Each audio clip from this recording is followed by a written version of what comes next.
Let's go over the NVidia RTX 4080. Gamers Nexus for all of your gaming benchmarks in 20 plus different games. EPOS Vox for video editing, photo editing, and the creative side of things in lots of different programs. And then Linus Tech Tips for somewhat of a hybrid of both of those. I'm mentioning these YouTube channels because this is going to be me talking about the NVIDIA RTX 4080, not giving you a ton of different gaming benchmarks, something that literally every single channel that has an RTX 4080 is going to be doing. Also, to be fair, the creative side of things, not many channels do that. This is going to be me telling you not to buy an RTX 4080, not because it's a bad card and not because it's not something that is going to be valuable to people, but because the 80 series of cards have always been a graphics card for gaming enthusiasts that want a really good bang for your buck, price to performance type of graphics card. The 4080 is not that, and it is not even close to being that.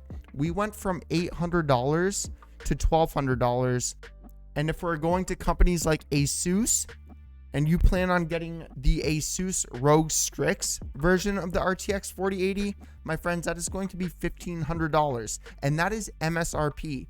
And it's understandable why a company like Asus is going to increase the price of these cards.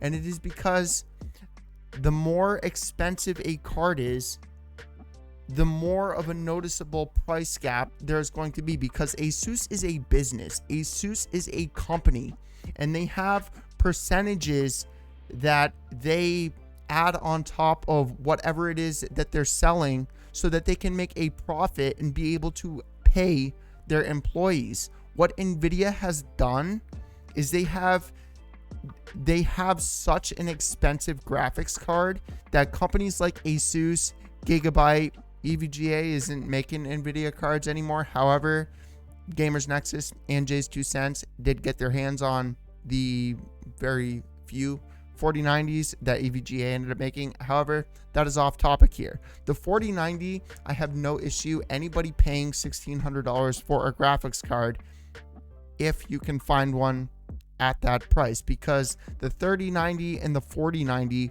all those cards are our titans, with the 90 stamped on it because they sell better. What's going on? Future Self here speaking. Forgot to say to like the video, subscribe to the channel, leave a comment, and all of that kind of stuff. I hate saying it just as much as you probably hate me saying it, but if I do not say it, like 1% of you will actually do it.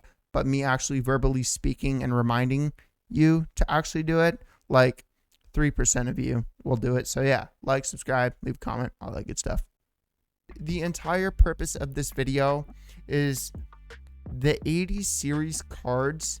NVIDIA can't be doing this to people. Like, this is not just a small inflation price type of thing. $1,200, that's nearly twice the amount of money of a 3080. Inflation did not increase the prices of everything by that extent, unless NVIDIA ended up making the majority of their cards during like the worst, whatever you want to call this, of what happened with COVID, and everything went up like 3 times the amount of money that it was supposed to be. Cars, tech, everything. But even then, NVIDIA is such a massive company that they have so much money flowing to them that there's no reason that they cannot take a loss on one version of their card. If the 4080 is $1,200, that means the 4070 is going to be like $900 to $1,000. That's still more than the 1080, the 2080, the 3080.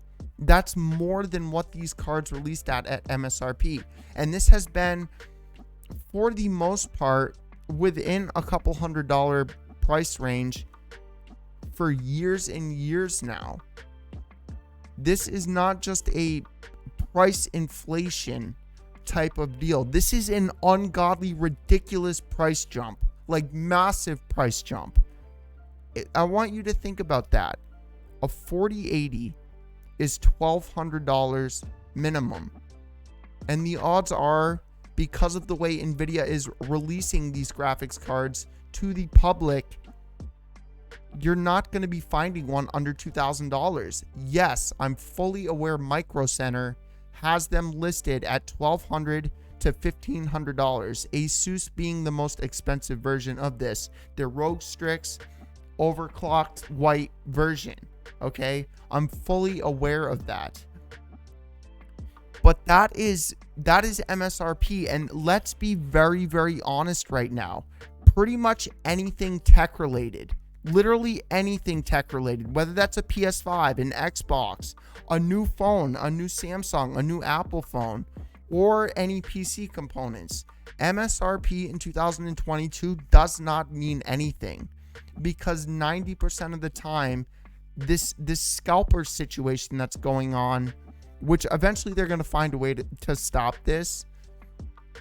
But this whole issue with not being able to go into a store and get stuff, that is what is causing all of this. And companies and businesses know this. And that is why they're doing this. And that is why everything is online for the most part now.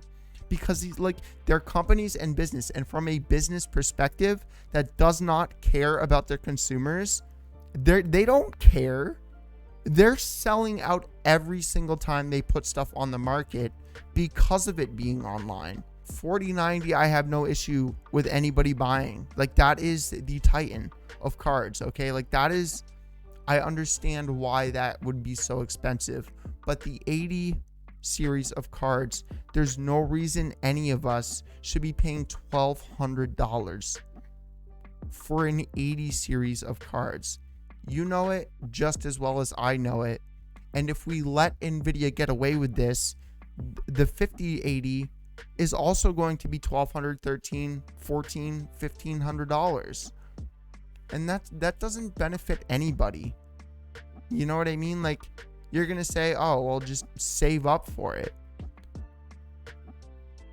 That and to a certain extent, I agree with that, okay? Like, to be fair, if you don't have $1,200 to pay for a graphics card, then even if it was $800, you probably should not be buying that graphics card, because it's a $400 difference. And if you cannot afford $800, then you definitely cannot afford $1,200, and vice versa. If you cannot afford $1,200, then you cannot afford $800. But that doesn't make it right. But yeah, I mean, I don't know, man. I really feel like people need to not buy the 4080, because all this is going to do is it's going to screw the future of cards for all of us.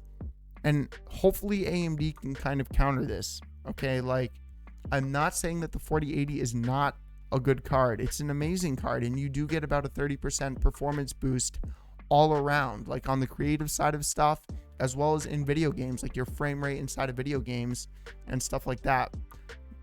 Not exactly 30%, but roughly in that percentage range. It's not like double the percentage from a 3090 to a 4090. Like, that was just like ridiculous.